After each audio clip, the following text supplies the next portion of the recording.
Ladies and gentlemen, my name is Irreverent Nexus.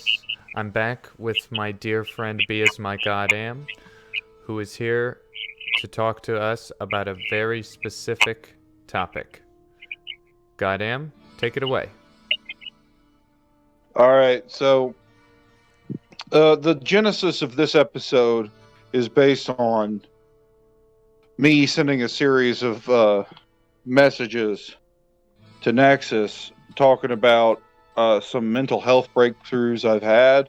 And I kind of wanted to take the stage a little bit, take the floor, if you will, and say, let's talk about some mental health issues.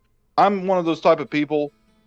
So, full disclosure, if you guys haven't been a part of the episodes previous, I am a veteran, and I've been overseas, and I've dealt with some things. Right now, up until lately, I thought that those things that I dealt with were insignificant in comparison to some of the things the other veterans have dealt with. Right, Yeah. but only recently did I start understanding that the things that I experienced do have a bigger impact, even though they were less traumatic than maybe somebody else. That doesn't mean they're not traumatic. So Yeah. that's kind of what I've discovered. So in this episode with Nexus, mainly I would like to explore and talk about some of the things that I've been through and kind of how I've discovered how that's affecting me now, even though it's 8 years later. It's been nearly a decade, Yeah. but I'm just now discovering how much this has affected me over that time. That's very interesting. So, without getting too deep into the details of your personal service jacket, can you tell us what you did for the U.S. Army? So my job, I was a forward observer. And so what that means is that I would go out into wherever, and I would relay back to the base what's going on, or my main primary objective was to call for artillery if it need be. Call for Yeah. artillery or close air support or naval support. Mainly artillery. So I was attached to an artillery unit, and that's where I spent my time, was with this artillery unit. And I was in the headquarters unit, and most of the time we were, training up until deployment. At which point in deployment, I was then divvied out to line units. So smaller units that were, I don't want to say supporting.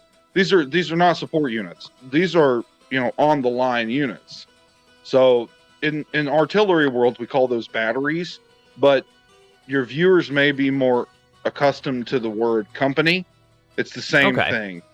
So a battery in an artillery unit is the same thing as a company, and same with a cavalry company. The cavalry companies call those troops, and in an Air Force they call them squadrons.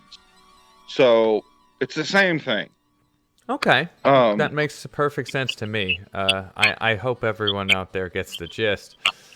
Um, so yeah, go ahead. no, it's no. I'll be happy to throw it back to you, boss. I was just going to ask a question about. So, this obviously was very dangerous. Oh yeah. And you, as I understand it, I hope it's not revealing too much. You entered the service with your wife. I entered In the it to service to a after degree. she did. Okay, so she entered Yeah. first and you entered later, but you guys together went on the campaign. Yes. Yes. Yes. Yes, Okay, we did. how did that affect your all's relationship when one or both of you would go out on missions? So that's actually a really good question, because she maintained the ECP, which is the entry control point. So she stood guard. She was a sentry at the main entry point to our main base, and I would often go out into the desert, to beat the bushes and fuck with the local yokels, right? Yeah. And so that would bother her. I mean, a lot of stuff. I'll tell you this: a lot of stuff that we figured out years later. We're still figuring it out, right? Wow. This is 8 years later, man, and we're still learning things about each other's deployment and still learning things about how You it guys were affected. affected. Say again. Oh, I just said you guys are still learning about how each other were affected by the service. Yeah. So one of the big reveals to me was when my wife. So I got a funny story that leads into a serious subject. So when I would go through the gate, when I was leaving the wire, Yeah.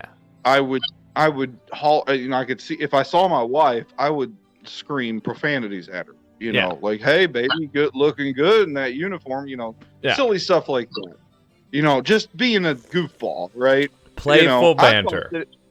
I thought that it would make her day better. Like, oh, there goes my husband acting like an idiot. You know. Yeah. Well, one day she comes to me and she, real quiet. I mean, we're in our quarters, right? And she's like, Yeah. "There's some guy that keeps coming through the gate, saying a lot of things to me that I don't think you'll be okay with." And I was like, "What are you talking about?" Like, and she's like, "Well, he's like, hey, baby, you looking good and whatever." And I was like, "Are you kidding me? That's me. I'm that guy." Like, are you kidding me? That's me. That's awesome. Well, and so on a serious note, though, that made her understand that I was going off the wire a lot. She didn't realize that because once I got divvied out to my unit was assigned to the quick response force Oh. of the base. So anything that happened, it didn't matter if it happened at the embassy, if it happened at wherever, it doesn't matter. You guys would be the ones to respond. Yeah, we were the first ones to respond. That's how we did, and we were staged up for it. So that's how compartmentalized the military is. That my wife didn't even know what I was doing. I knew she was That's on incredible. the ECP because I saw her, right? Yeah. But she didn't know I was QRF. I mean, it was just not something we talked about until after, that incident I just told you about. So that sunk in that I'm off the wire a lot because I guess at that time she realized that, oh my God, this guy that I thought was messing with me was my husband. He's been off the wire a lot. So she's freaked out by that because we've got IED threats and we've got all kinds of stuff going on. But more importantly, she's worried about my safety out there in the middle of the desert and just, what's going on. You guys got to understand. I'm going to put this in perspective. I don't want to date it too much. I don't really care. But this was right after Benghazi. This is like immediately after Benghazi, I got deployed. So the stakes were high, right? Like, I don't care really where anybody falls politically on the Benghazi incident. The truth is that was a big deal, and I was deployed immediately after it. The historical context of that incident is very important. The conservatives out there who were interested in getting to the bottom of the failures that led to the deaths of American mercenaries, that was a big deal. And that pressure that was being put on the Obama administration to not let it happen again was intense. Yeah, I could certainly see that. But from my perspective as a grunt, it was just that it happened at all. Like, that it didn't really matter who was at fault or that any, it went good or bad. It just the only thing that mattered to us is that it happened at all. And the consequences be damned. We just were worried that was going to happen again somewhere else at another embassy, which, right down the street, geographically speaking and tactically speaking, was my embassy. Yeah. So they were very concerned about something like that happening. So we went out to the embassy a few times, and I don't really want to get into the details of all of that. But the point is that there was an incident that occurred while I was overseas, and this is really the crux of, like, that was mainly an introduction, but this is the crux of what I want to talk about. So there was an incident that happened to me overseas. There was actually two, but the worst one was we went out at night. It started off as a routine patrol. I mean, how often do you hear that? Yeah. It was absolutely routine. We'd done it 100 times. Our mission was to provide overwatch for a certain gate and to deliver water to the local militia, the guys that were supposed to be on our side. Yeah. And so, it was like, shit, we've done this a million times. It's not a big deal. So my truck rolls up to the gate. The other truck continues down the road. And their job was to provide overwatch of us, right? So you guys are covering each other.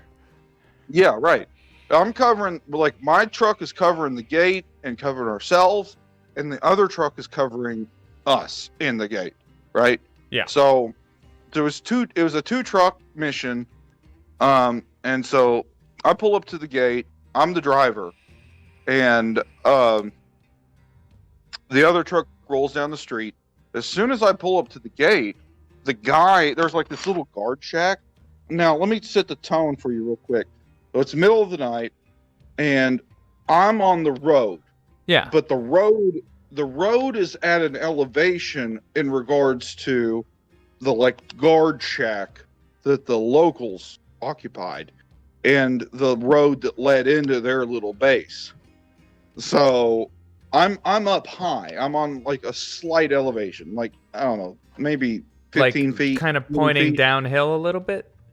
Yeah, so I would be downhill, but the road runs perpendicular to their entrance. Oh. So, and I mean, my road wasn't that far away from their gate. I mean, it was, 10 feet away. Like, my front wheels were probably 10 feet away from their gate. Well, but did they pull guns and threaten to shoot you guys? Well, I'm getting to that.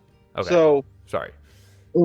As soon as I pull up to the gate, my other truck's rolling down the road, doing what they're supposed to be doing. As soon as I pull up to the gate, the guy in the guard shack, there was this little guard shack, he runs. I mean, he's booking it. He takes off out of the guard shack. Why are you running?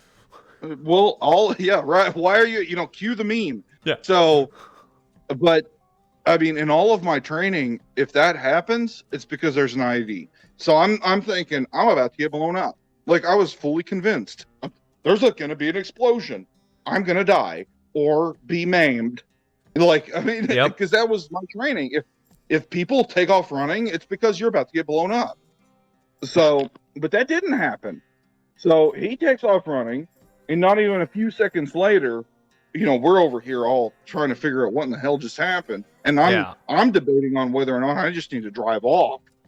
And my truck commander, he's wanting to tell me, he's on the brink of telling me, just go ahead and drive off, because our whole mission was just drop a case of water off. But so before we even made that decision, here comes a truck full of dudes. On top of it was a machine gun. Some of the gamers out there will call it a techie. That's what it was. So you got to understand that they're beneath us. Like, their elevation is lower than ours. So this becomes important here in a second. So they roll up and they all dismount the vehicle except for the driver and the gunner. Yeah. Meanwhile, so they come up to a bunch of people come up to the vehicle and they surround us. At this point, my TC says he's going to jump out and talk to these guys, try to talk to them, and get an interpreter involved. Yeah. So to paint a little picture, in my truck, it was an up-armored Humvee. There was me driving, my vehicle commander, my gunner, and then 2 dismount in the back seats. Gotcha. So the vehicle commander gets out and he's like, "What the hell's going on?" Honestly, balls of steel, right? But Hell yeah. and these dudes surround the vehicle and they're pointing their weapon at me. Like, one of the guys is pointing their weapon at me and ready to shoot the driver of the vehicle. That's already And traumatizing. oh yeah, I was staring at a literal barrel of a weapon. And my gunner comes, all this shit's going on, right? And the dismounts get out and it was getting pretty heated. And my gunner's telling me, he's like, "Dude, I can't shoot this guy. He's too low. Like, the elevation of us was too high. His gun could not physically get low enough to shoot at the vehicle." So I was coordinating with him a plan to run over the guy in front of me, knowing that I was going to leave my buddies behind so he could get a bead on the rest of them. Yep. Like, and it was, what was jacked up about that though, is that when we were surrounded, they had a gun to my buddy's back. Like, I really felt checkmate, right? I really felt the checkmate. So I'll put it to you this way. While all of this was happening, my vehicle commander gets on, he picks up the headset. So we got this headset that we can talk on in the radio in the inside the cab. Yeah. But we had two different nets, and a net, for those that don't know, those are 2 different radio frequencies. So we had 2 different radio frequencies we could talk on. Yeah. We had the in-house radio frequency. So we had the radio frequency that only our battery or company could talk on. And then we had the big one, the big base one, the Command Operations Center, COC net, right? So if we talked on the Command Operations Center, every lottie-dottie, everybody was going to hear it. Absolutely. But so we stayed tuned in to the local net, and I was let me back up a little bit. So my vehicle commander hollers at the other truck and says, "We need you guys down here."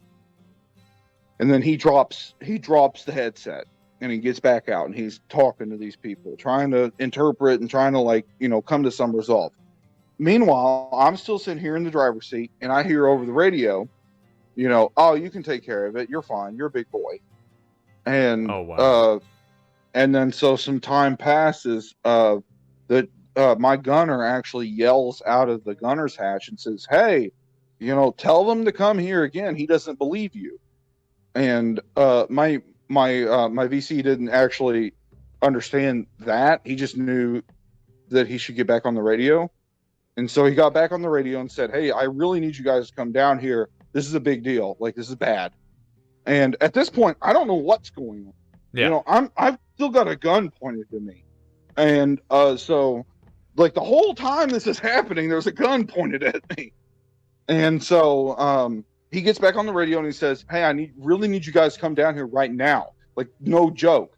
And then throws his headset down again to go back outside and try to negotiate with these people. Yeah. Well, I hear over the radio again the other vehicle commander saying, "Oh man, what are you doing?" I'm like, "Yeah, I ain't no big deal. I mean, you're a big boy. Come on now, put your pants on, whatever." Oh Lord. And that's when I felt inclined to chime in, and I was like, "Guys, no, seriously, you guys really need to come here. We've got dismounts. This is a big deal. I don't have a bead on these people. We're surrounded." And then at that point, radio silence. The truck starts rolling down the road. Yep. They come down. They dismount. They surround us. Yep. And finally, the situation devolves into what it turns out was that there was a new commander in town on the guys that we were supposed to be cool with, and he said, "Shoot anybody that comes to that gate." Well, that night, who rolls to that gate? You did. I did. But later on, my buddy who's the gunner in the other truck, He Yeah. told me when I came over the radio and said, "You guys really need to get here. This is not a joke. We've got dismounts. We're surrounded." Yeah. That's when he told the vehicle commander, which look, I hope nobody knows this vehicle commander, but he was a piece of shit. He was a You lazy. haven't named a name. No, I haven't, but hopefully nobody knows who I'm talking about because he was an asshole.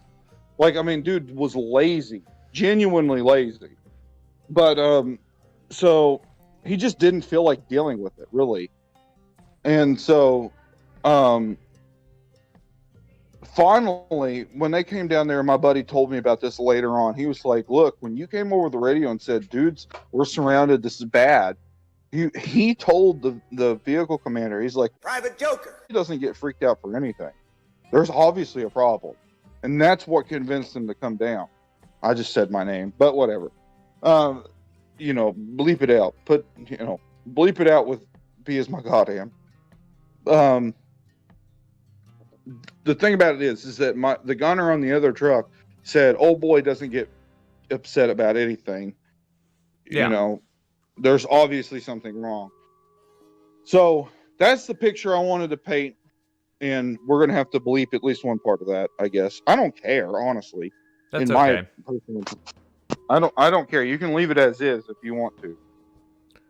But that's part of what fucked me up. There's another incident that happened where I was the dismount. I wasn't driving that day, and there was a whole big situation. But in that situation, I didn't have a weapon pointed at me, so I don't think that fucked me up.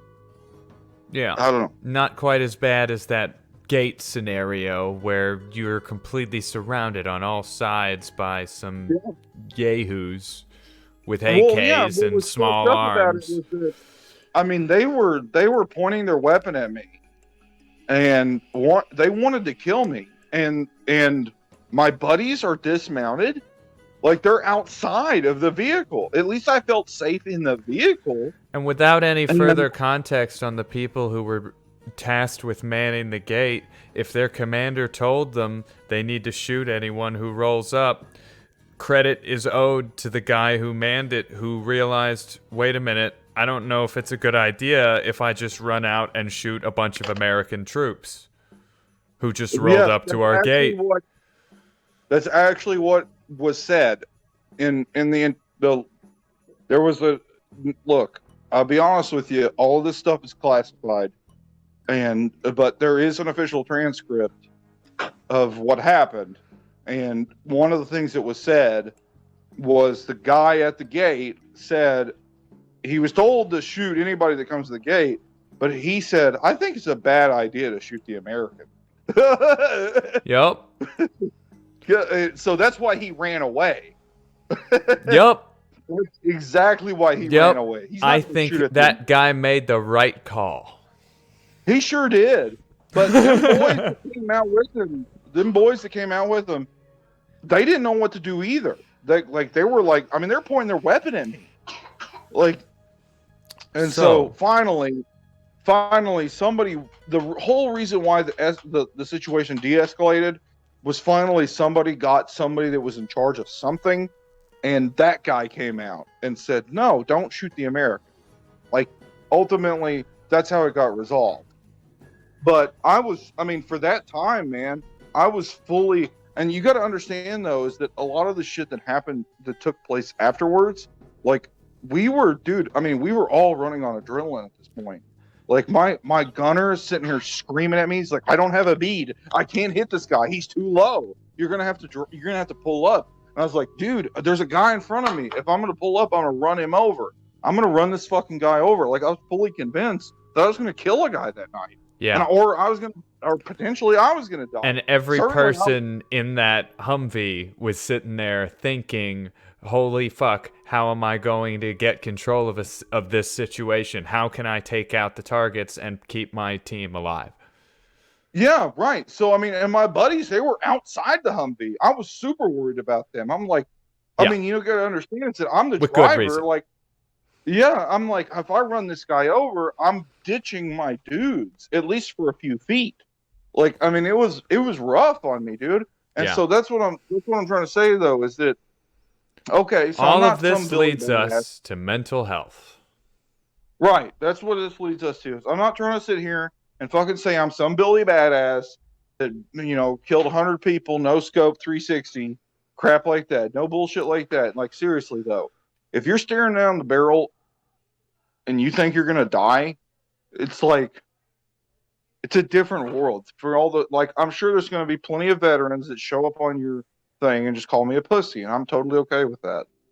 But for all you civilians out there, I would discourage any veterans who are watching this from posting that in the comment section. well, hopefully, I would think that some of the veterans would at least be like, "Look, dude, speaking truth, right? Yeah. Like, you're gonna get your assholes no matter where you go." But hopefully, at least some of them would say, dudes talking from the heart, This right? is Because I your am, dude. experience. This is your war. Yeah. So, Well, and so I mean, it really. how were you affected by your war, my friend? Well, so I didn't think I was affected that much. So that's kind of where we're at Okay. right now. I didn't think, for the same reasons I just Do you stated mean like when before. you say you didn't think you were affected, do you mean like right when you got home from the tour? Oh yeah. Well, and I've got an example of how I was affected as soon as I got home from the tour.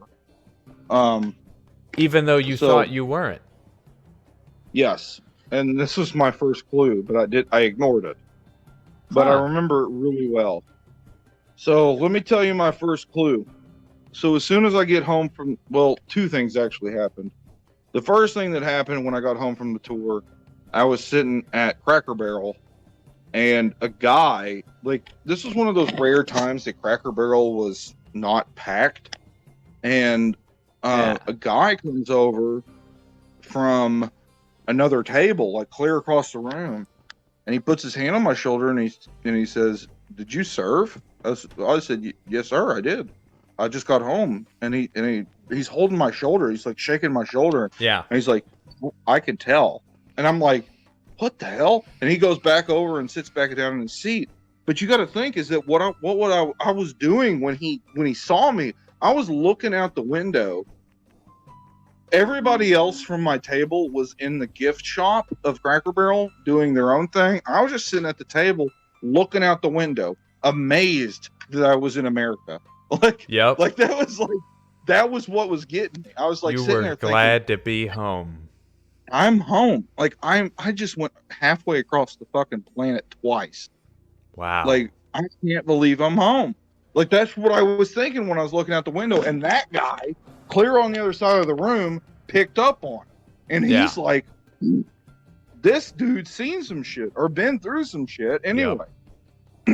and so no shit. As soon as he went back to his table, I'm looking at my shirt, I'm looking at my pants, I'm looking at my hat, and looking to see if there's anything I'm wearing that says U.S. Army on it. Because at that Yeah. time I was just I don't want anybody to know. But no, I wasn't. I was wearing stuff from previous jobs I had. I was like wearing a dang on a hat from the company I worked for and a shirt, just some random shirt and some random shorts. Yeah. Like, and I was just kind of freaked out that the dude pegged me that hard. And it was fucked up though, because it was like, do I really, I had that 1,000-yard stare. I had it and I Yeah. didn't know it. But fast forward a little more to, so that was immediately after deployment. That was like day 3. So after the deployment, Wow. finally, I bought my house, and we're moved in, and we're still getting used to it. Yep. And some veterans out there will understand when I talk about my weapon and how you'll freak out sometimes when you don't know where your weapon is. When you get home, they'll understand that. But so I own an AR-15, and I always have since I was young. so I had it with me because Yeah.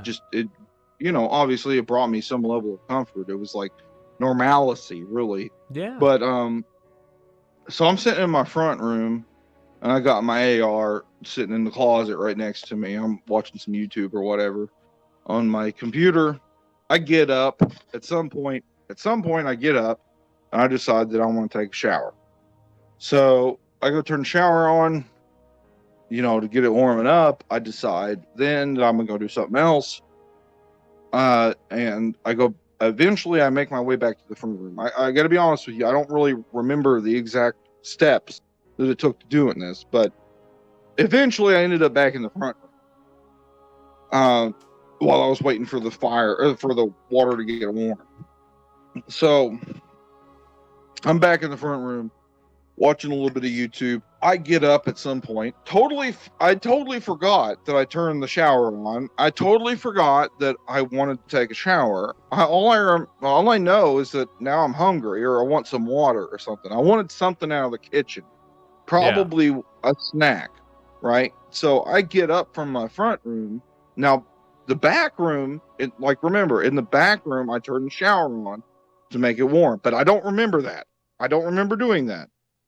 So now I'm walking across the house to get to my fridge in my kitchen, and I have to walk past my room, like my master bedroom that's got my shower running. Yeah. Well, I hear the shower running, and I told. Oh. I believe I lost him.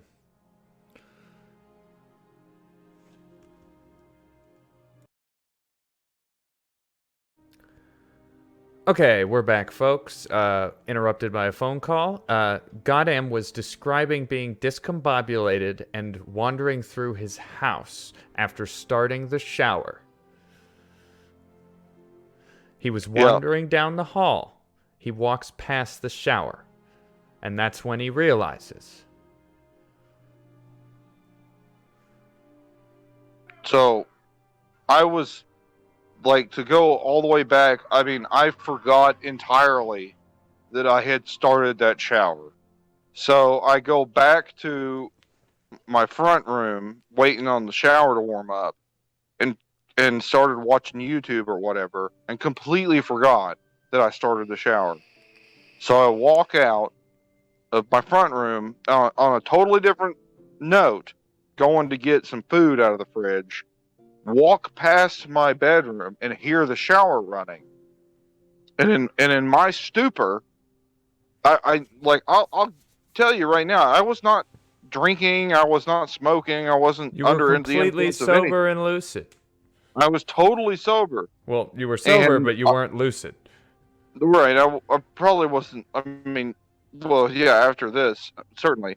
So I walk past my bedroom to go to the kitchen to get something, to do whatever, Yeah. water or whatever. Presumably a And snack. I hear the shower running, and so I hear the shower running, and my brain told me for no reason that somebody broke into my house and is taking a shower. Wow. Like that's what my brain told me. So that's intense. I run back to my front room where my AR is. I rack around in it.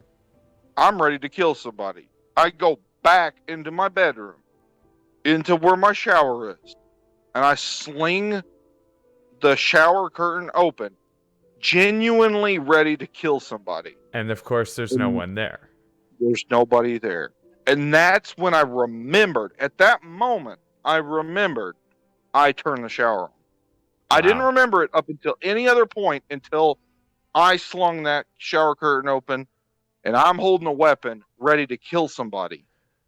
And I said, holy shit, that's fucked up. Okay, and this might seem like a non sequitur, but you're a gun owner for most of your life, a Second Amendment advocate for most of your life. Do you think that had this occurred, like say you were a stoned teenager or something, and you turned on the shower and forgot about it, right? Do you think that as a teenager, your reaction would have been the same if you happened to forget that you just turned the shower on?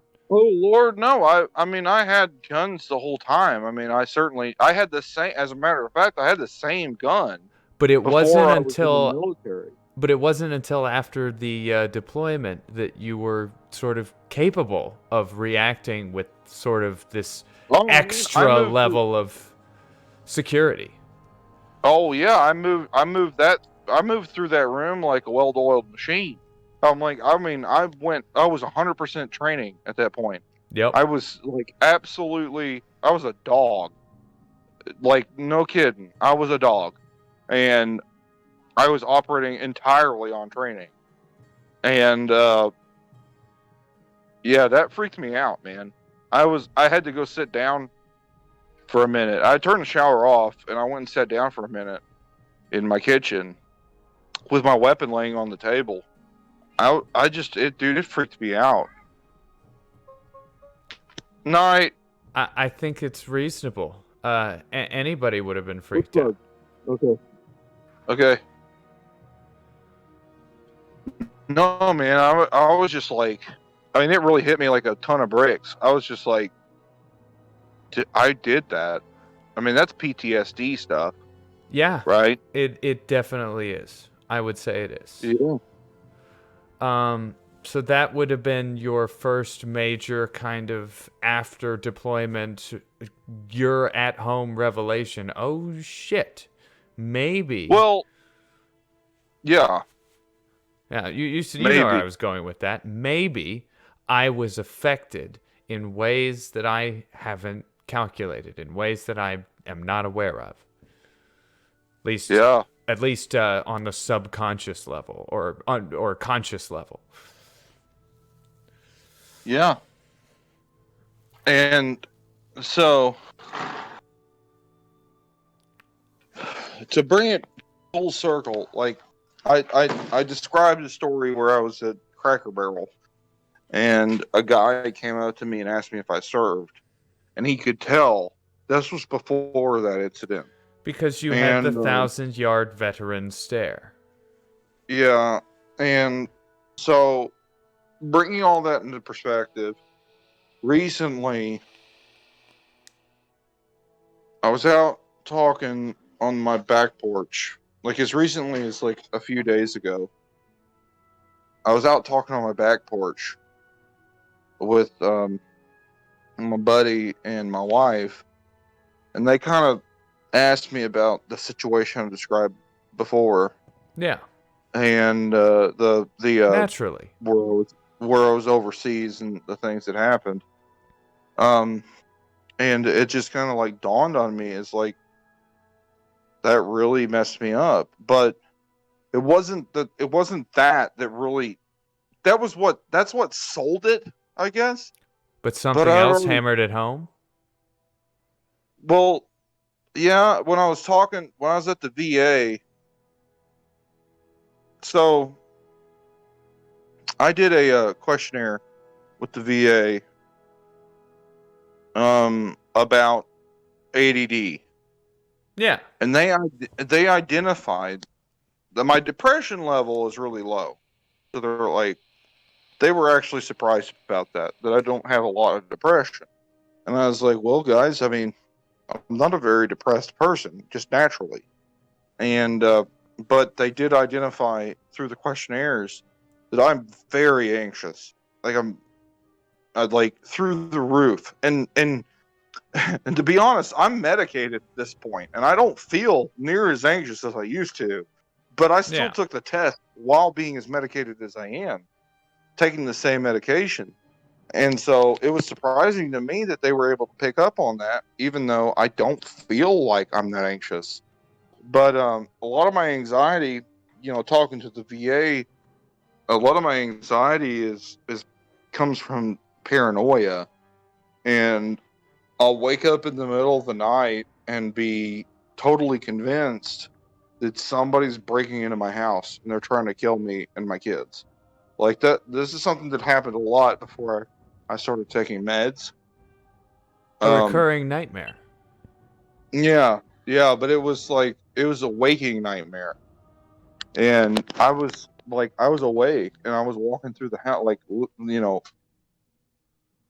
absolutely walking through the house, and I would find like doors unlocked or whatever, and I would freak out. Like I get really upset about it. I set cameras up all over my property for this reason. But Wow. um yeah, I was like totally convinced, and I would lose a lot of sleep over it, man. I would like lay in bed convinced somebody's coming in the house. Well, I mean, And I would have, obviously, talking to me now, like, you can see that this was an irrational belief. But at the oh time, I'm sure that it felt very real. oh, and well, I'll tell you, there's two different sides of my head. I mean, I knew it was stupid. There was like the rational side of my brain that was like, this is stupid. Nobody's coming in your house. Nobody gives a fuck about your house.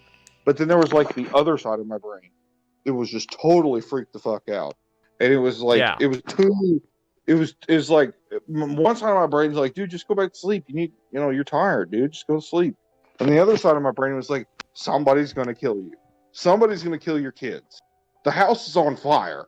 Like, I mean, it's like it didn't always have to Is be a there, person. It was just like, can I ask, is there any context coming from the voice other than the raw oomph of the message that someone, an unknown someone, is coming for your children?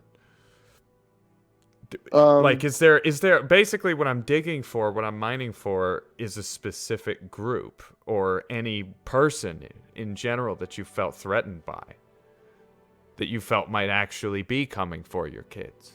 yeah, I mean, people that, well, this is gonna sound conceited, No, but it's okay. There's nothing wrong with sounding conceited. This is about your ideas, your experiences, and the reasons you felt that way. How rational or irrational they are not important right now. We're talking about mental health. yeah. So a lot of times when I felt like somebody was coming in the house, I had so as with regards with the house being on fire, there's a deeper issue with that transcends military. It's just the military made it worse.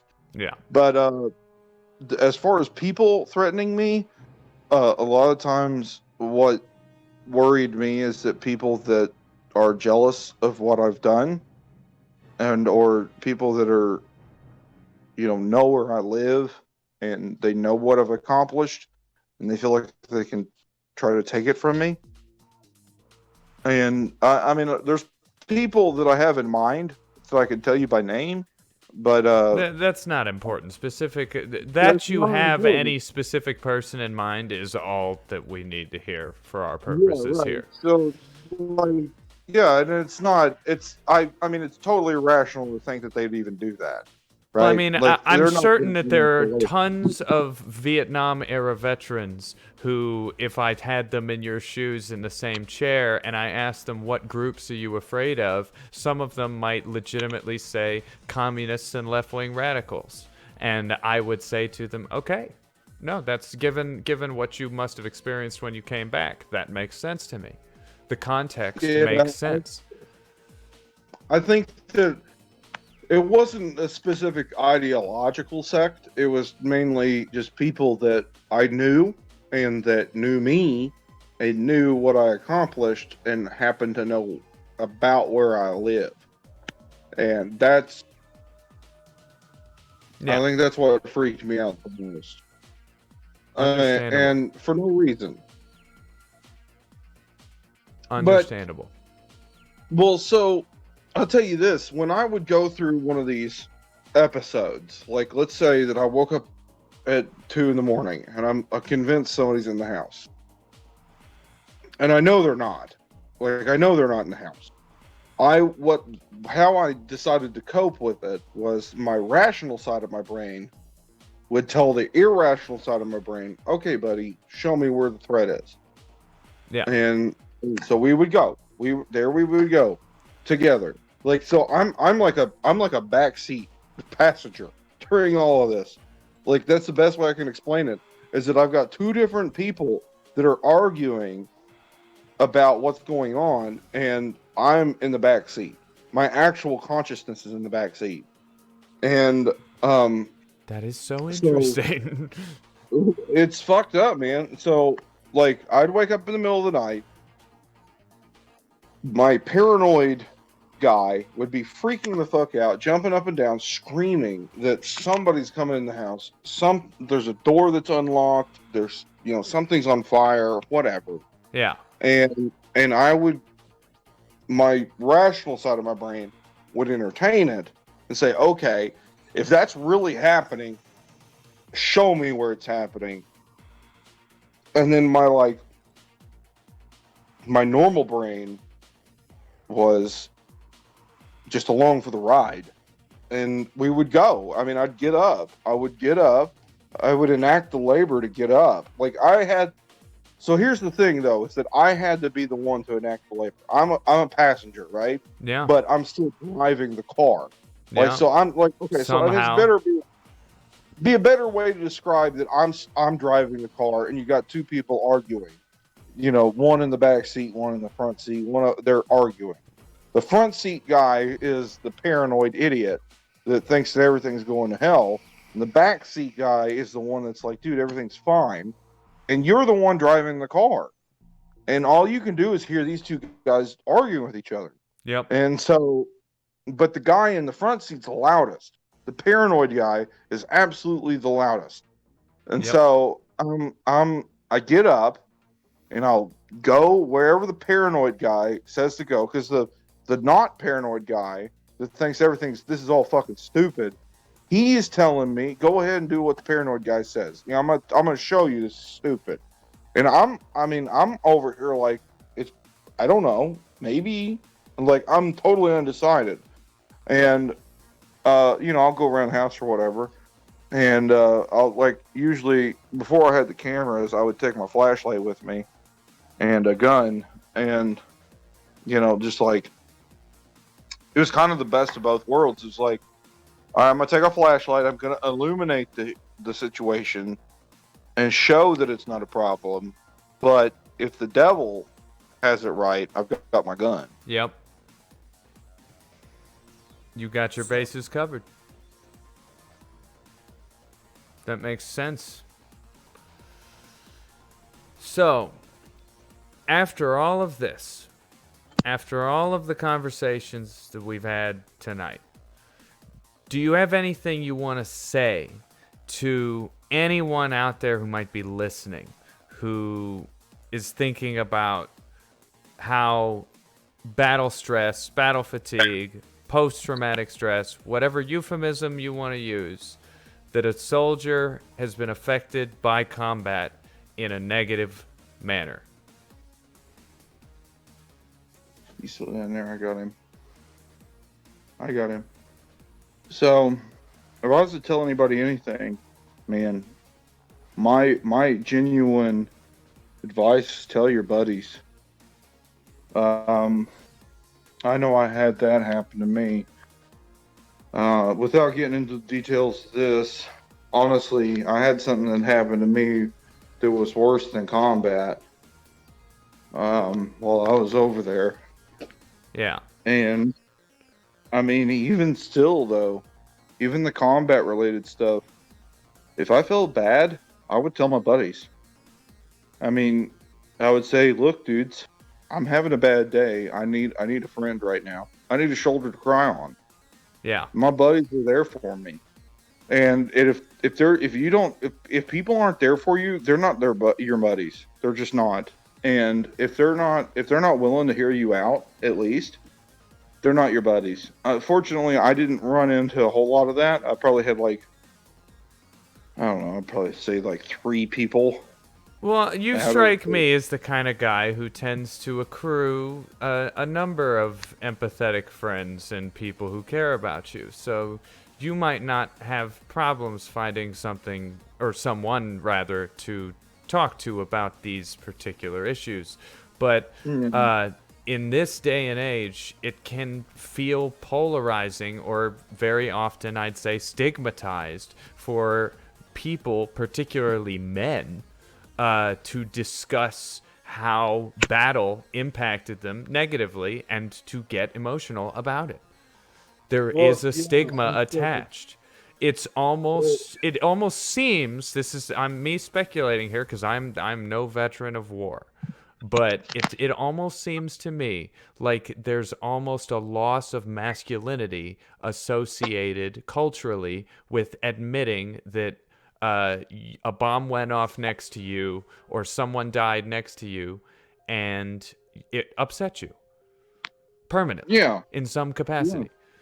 yeah. No, you're right. You're 100% right. Because I did see dead people, and that wasn't a part of my stories, but I did. And yeah, no, you're 100% right. That there's certainly there's a level that like my story doesn't carry as much gravitas as somebody else's does. Therefore, my story is insignificant.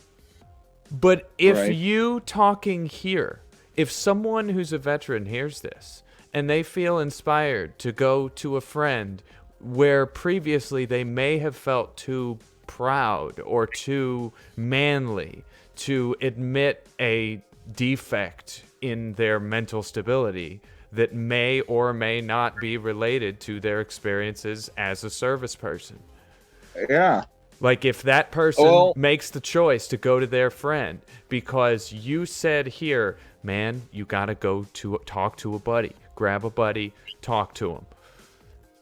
Then that's a mhm. huge positive impact. That's praxis at work.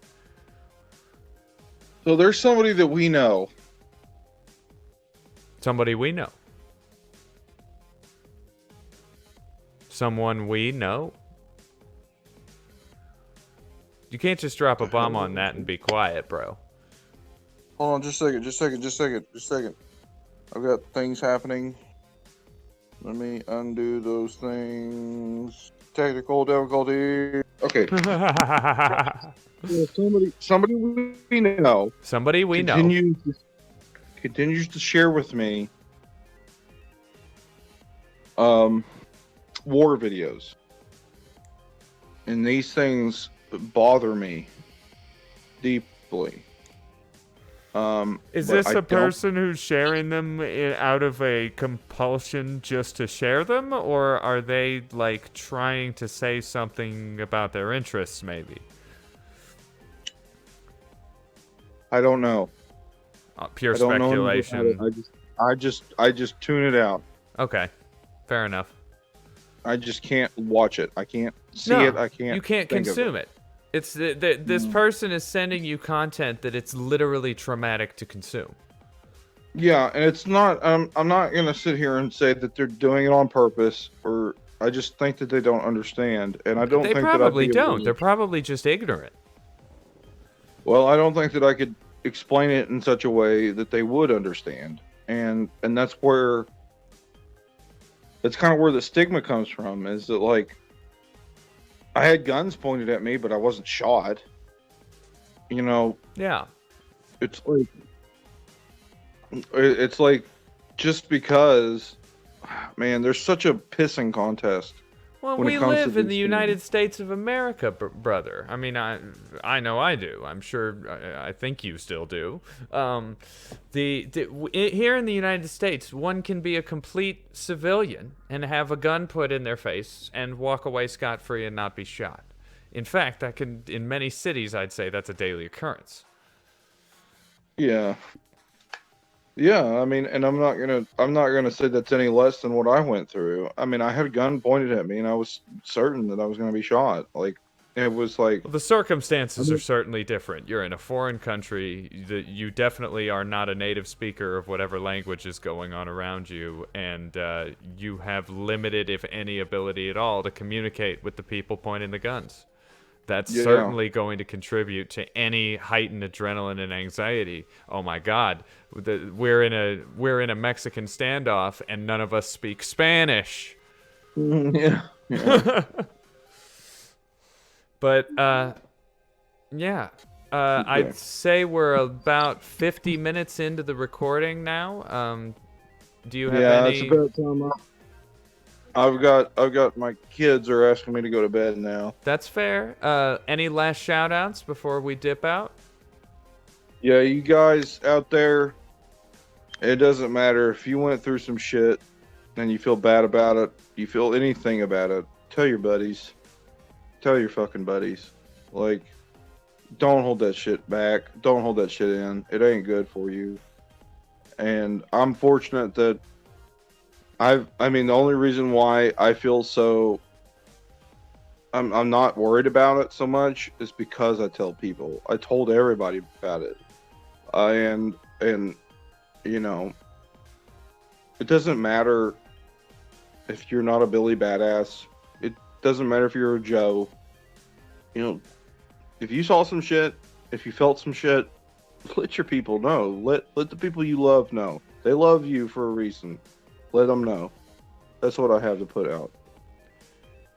Be as my goddamn, thank you so much for joining me for another episode of Bottom Shelf Politics. My name is Irreverent Nexus. Everyone, My name is B as my goddamn. I everyone, appreciate it. everyone, have an excellent evening, and as always, stay curious, my friends.